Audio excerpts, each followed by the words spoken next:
My name is Joe Peroni, and this is the Rise Above Project. And today I want to talk about how to rise above your environment, or if need be, how to rise above your culture. And I think we'll throw in a little bit of some thoughts about white privilege as well. Now, let me give you some thoughts right up front.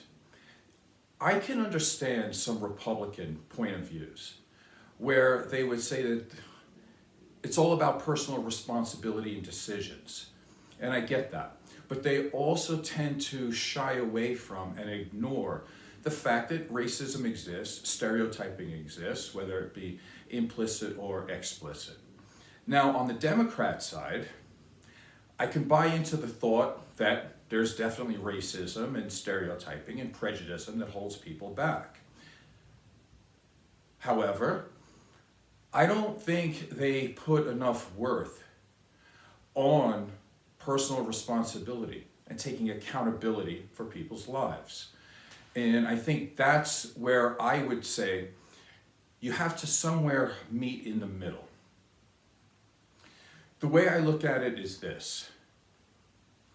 I have a zero tolerance policy for doing any type of behavior that's going to ruin your life in any way. I don't care if there's racism. I don't care if you come from a poor family. I don't care if you come from a single parent family. It doesn't matter. Because in the end, you're going to have to do the correct behaviors in order to improve your life. That's the way it is. There's plenty of excuses not to educate yourself. There's plenty of excuses not to care about your health. Plenty of excuses not to take care of yourself or your family. Plenty of excuses not to care about your community or your culture. Plenty of excuses to be helpless and hopeless and magnify all the problems in the world instead of actually trying to look at solutions. But not one excuse is going to improve your chances of success in life. And that's just the pure truth of it. Now, I come from a poor family. And of course, I would hear on the Democrat side, well, if you come from a poor family, there's reasons why you might turn to drugs because your life is hard. I don't see it that way. I see that if you come from a poor family, it gives you twice as much motivation to stay away from drugs, stay away from alcohol, stay away from cigarettes. Number one, you don't have the money for it. And number two, if you're trying to get the money for it, you got a problem because there's other things you could be spending your money on. So I see it, the poorer you are, the less chance you have of doing drugs. The more poor you are and disadvantaged, the more likely you're going to kill yourself in order to get a good education. I see it the opposite way that a lot of Democrats do. So let's take it from the top. Here are some helpful tools in order to rise above your environment. Number one, you have to be resilient. You have to be solution focused. You have to never give up. You have to be willing to sacrifice, even if everybody around you doesn't understand you, or if everybody around you is not willing to do any sacrifices. Always work hard in going in the right direction. Just because you're poor doesn't mean you have to work hard to try to get drugs. It doesn't mean you have to work hard to conjure up all these boogeymen out there of why you can't do well. Do bad things exist? Yes. Does racism exist? Yes. Do people look down on people who are poor? Yes. Should it matter to you? No, absolutely not. It doesn't help you. Do not engage in self-defeating behaviors. And you need to earn a high school diploma. And once you can do that, then you can move into maybe getting a college degree or acquiring some type of skill. I don't care what it is. Some type of marketable skill that people in America would be willing to pay for. Now, here's where it gets a little bit dicey for people, because people who are victims are going to say, you're not allowed to say that. Well, no, that's not true. If you want to be successful in this world, you have to be able to look at the truth. And there's a reason why I say earn a high school diploma. Because the average, well, I shouldn't say average, that's not true. There is a very high percentage of minorities that get high school diplomas, meaning that they passed everything through 12th grade. but the education that they have is somewhere around 7th to the 9th grade. And the reason for that is bidirectional or circular, I would say, is that teachers, yes, some of them have a degree of racism, we can call it, whether explicit or implicit. They can see, let's say, a black kid, and maybe they don't put the work into that kid that kid deserves. However, what's been proven time and time again, unfortunately, is that the more black people there are in a school, the more violence that school has. And therefore, we can also draw a straight line to how many black people are in a school to how many teachers get assaulted every year. And therefore, if you're in a school with a lot of minorities and you're a teacher, you just want to survive. You're not going to spend as much time on schoolwork as you can, because half the time you're trying to be a parent or you're just trying to just get through the day.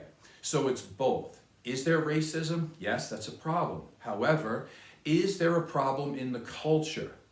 Yes. So the answer is both, and they both need to fix their issues. And that's why I say you need to earn a high school diploma.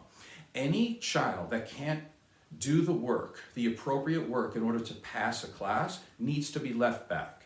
The way it is these days, they just pass them through until we have some 18-year-old that has the education level of like a 14-year-old, and there's no way they're going to make it. We're not helping people by lowering the standards.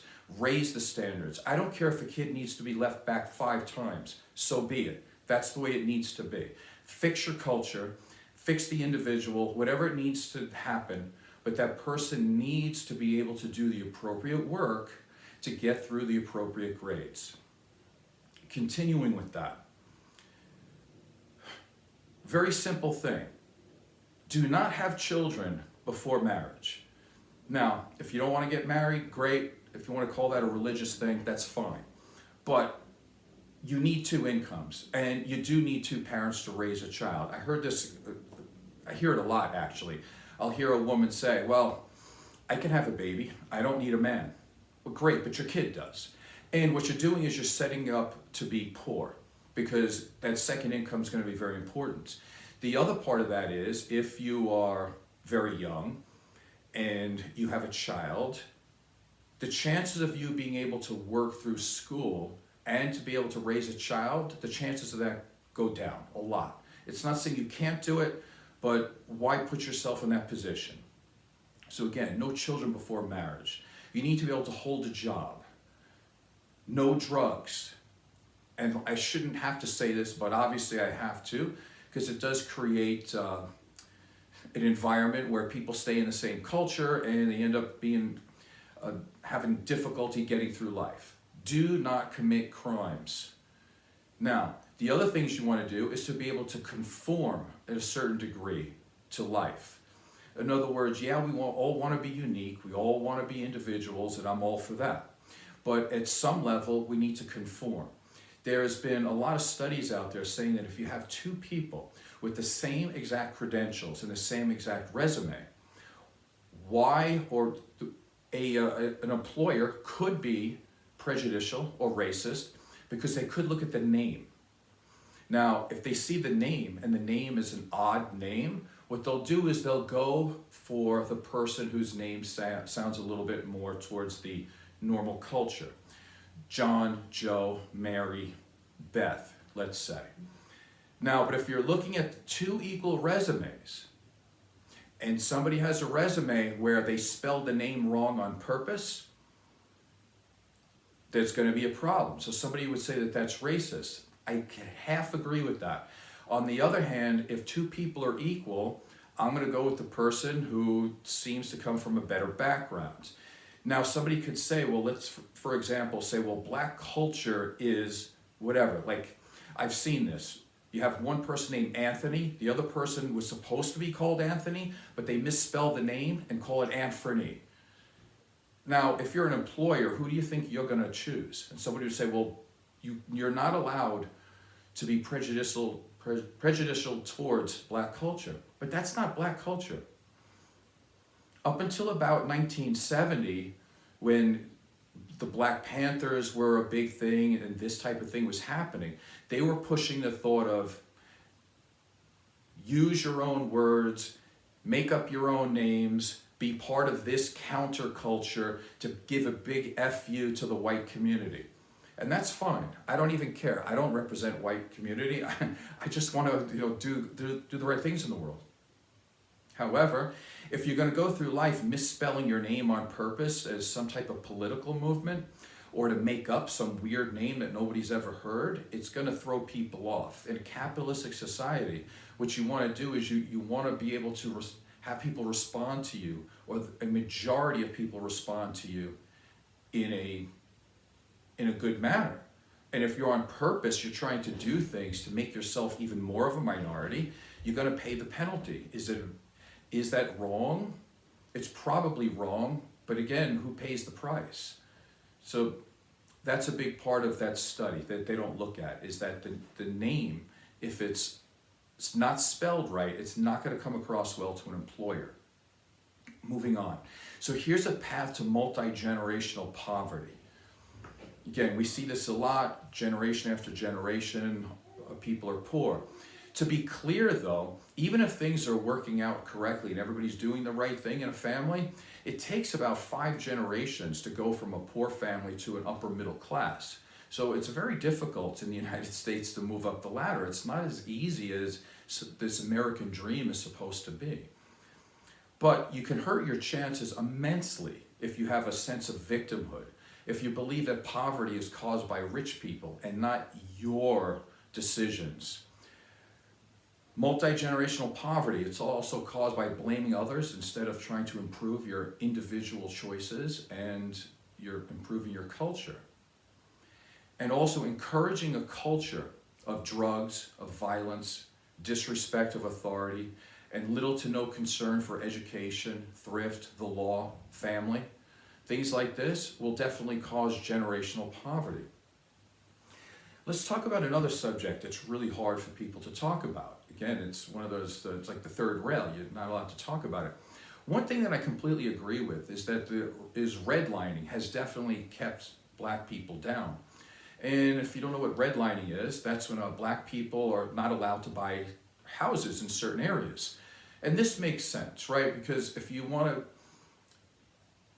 to end generational poverty, you would have to be able to own a house so you can give that house to your child. And so you can start to build up money that way. But here's something that I think about. Although that's 100% wrong, complaining about it, being that it happened like 70 years ago, is not a good way to look at life today. How is that going to help you? One of the things that I think about is, if somebody says that they were a victim of redlining, where they couldn't buy a house in the area that they wanted, I would say, wow, that's amazing to be that privileged that you had parents that had enough money that they wanted to buy a house. Because even me, I didn't have parents that had enough money to buy a house, so how would redlining even affect me? How would it affect anybody? There are plenty of people who are, let's say, white or part of the majority population that didn't have enough money to buy a house. So how certain people had money to buy a house and they were told that they couldn't buy in a certain area, I don't know, that has a certain amount of, I don't want to say privilege, but at least they had the resources that they could buy a house. So a lot of people don't even have that luxury. And if you wanted to fix redlining as a problem, there's a way to do it. Get involved. Now, what you're looking at is black people take up about 13% of the population. However, what's the percentage of realtors that are black? It's like under 6%. So if you wanted to fix that problem, just become a realtor, and then you could start fixing some of those issues yourself. But that's a whole nother story. So one of the questions that we could ask is multi-generational poverty caused by racism?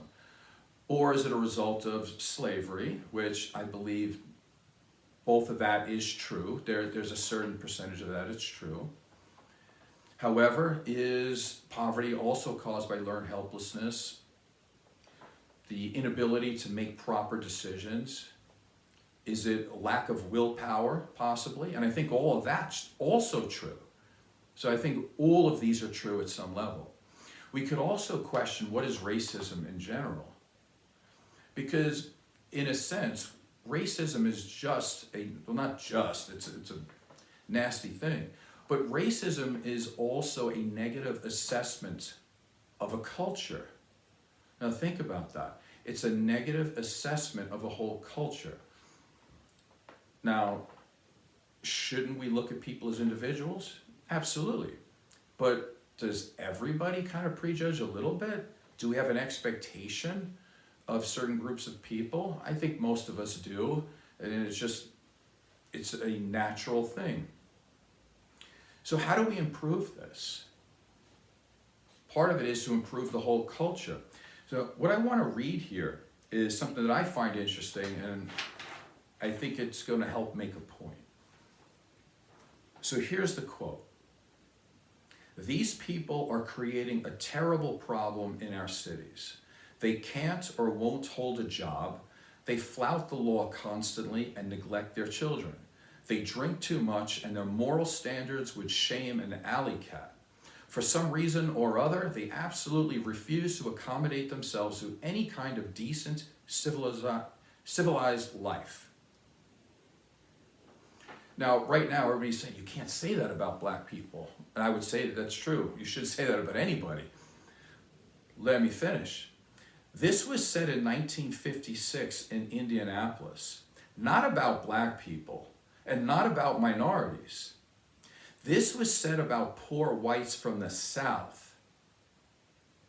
And nor was Indianapolis unique in this respect. A 1951 survey in Detroit found that white Southerners living there were considered to be undesirable by 21% of those surveyed, compared with only 13% who ranked blacks the same way. So what is this saying here? Back into 1956, which was a long time ago, but not really, Northern white people, they had a better response to black people moving to the North than they did white Southerners. And that's because they hated their culture. And how do we know this? Because they killed each other. Because there was a whole civil war based on this. Your average Northern white person didn't want slavery. And so they fought and died for black people. And so when black people did move to northern areas, they would give black people a break. Obviously, because they weren't educated as much, but now they were having chances to do that. As a matter of fact, there were plenty of people from the New England area that moved down south so they could educate black people because they wanted them to have an equal chance. As a matter of fact, they hated white Southern people much more than they did black people. And that was a truth all the way up until 1956. So what I'm saying here is that they gave people a chance. It was the culture that after a while, that if you have a negative response to somebody's culture, that you could say racism will persist. So let's talk about this a little bit more. So what could the culture do right now to change a little bit more? And there's some basic things. And we already touched on this a little bit. So number one, babies being born out of wedlock. That's a problem. Asian babies being born out of wedlock is only 11%. White babies, 28%. Hispanic, 52%. And black babies being born out of wedlock is 72% now.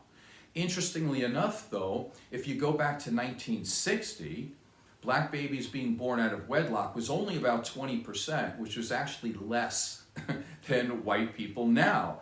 So in terms of culture, especially in the North, white people were very accepting of black culture. It's only been since things have been changing. So now you look at 72% of black babies being born out of wedlock, which means that most of those, if not all, well, you can't say all, but most, are going to have a lifetime living in poverty. So when we look at multi-generational poverty, is it the racism?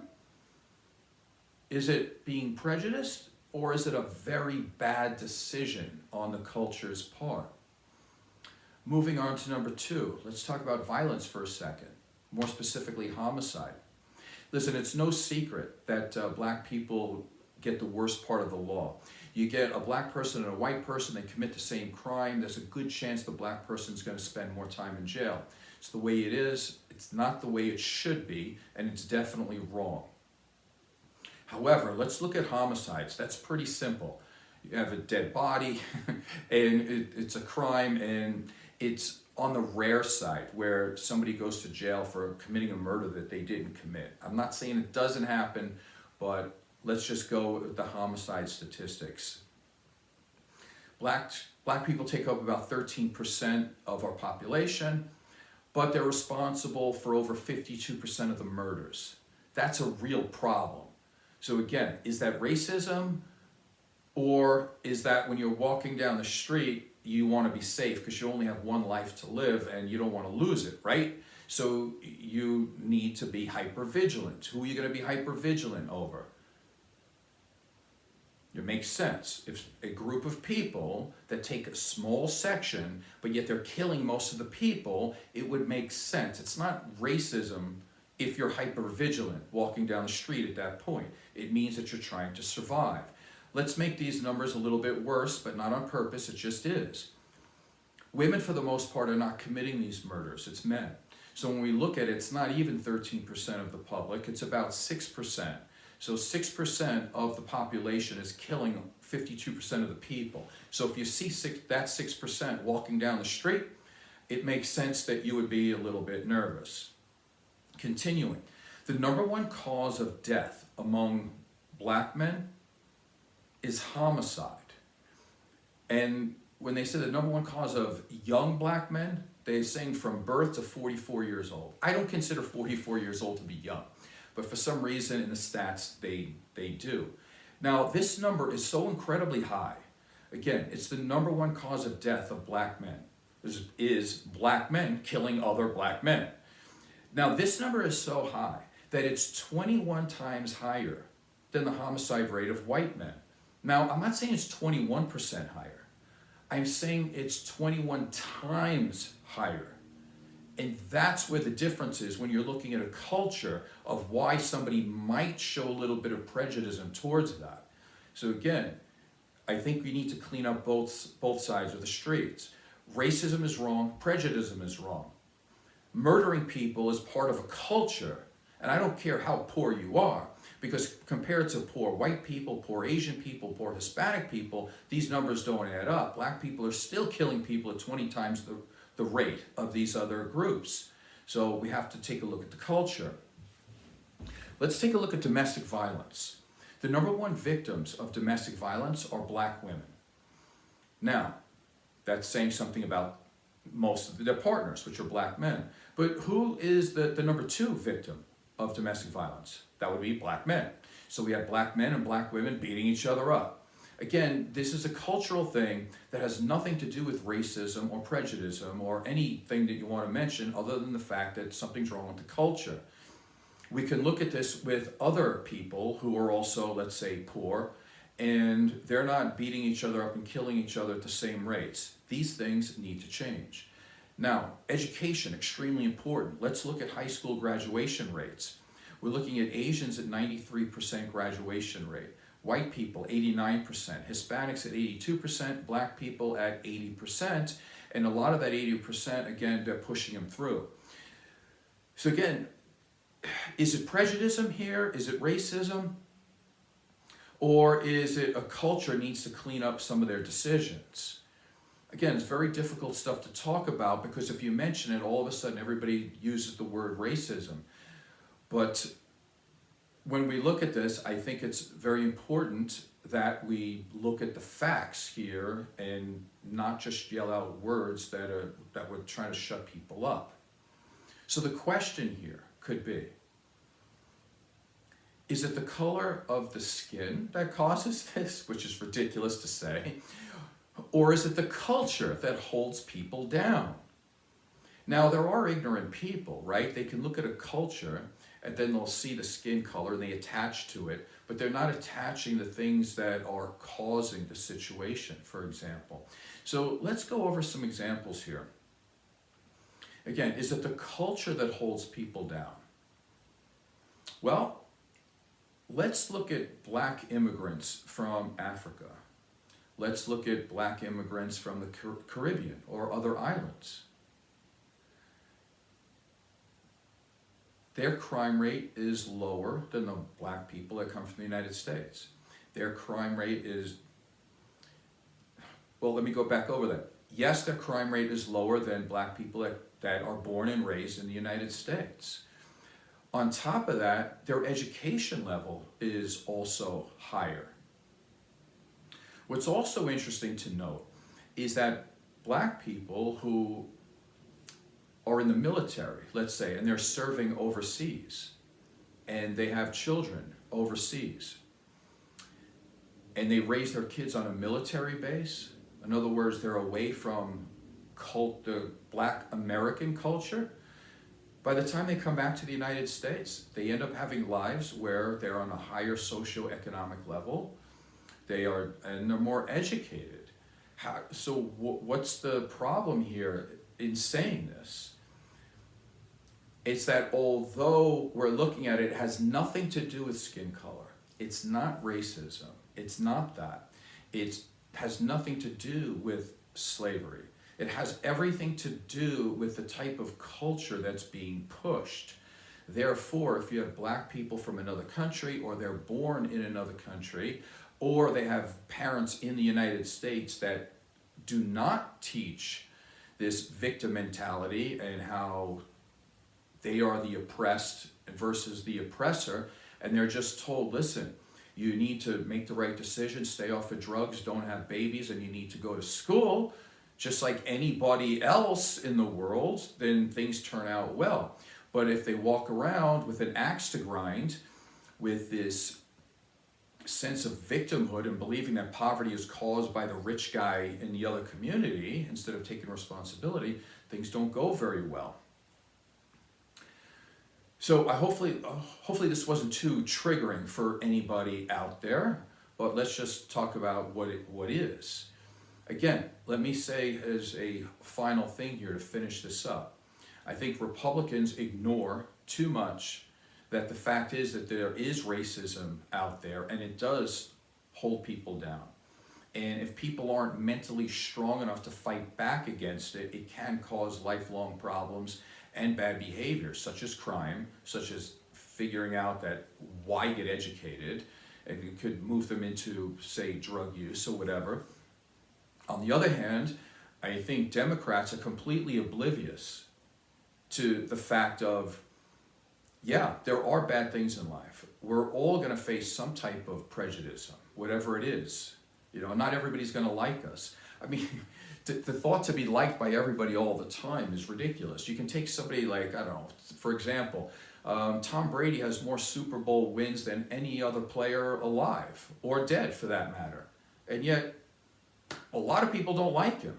So, I mean, come on. Jimi Hendrix is the best guitar player who ever lived. Some people don't like him.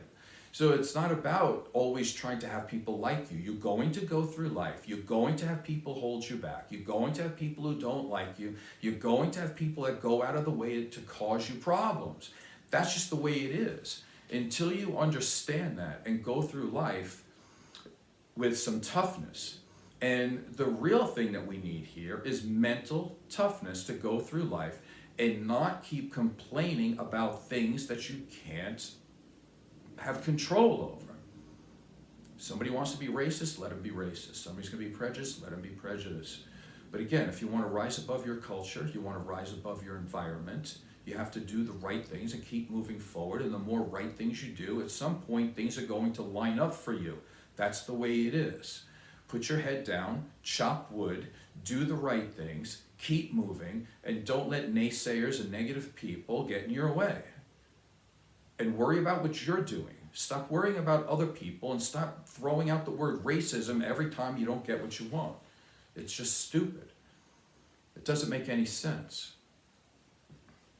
Hopefully this was valuable in some way. And this is the Rise Above Project. My name is Joe Peroni. Please subscribe and tell a friend. Thank you.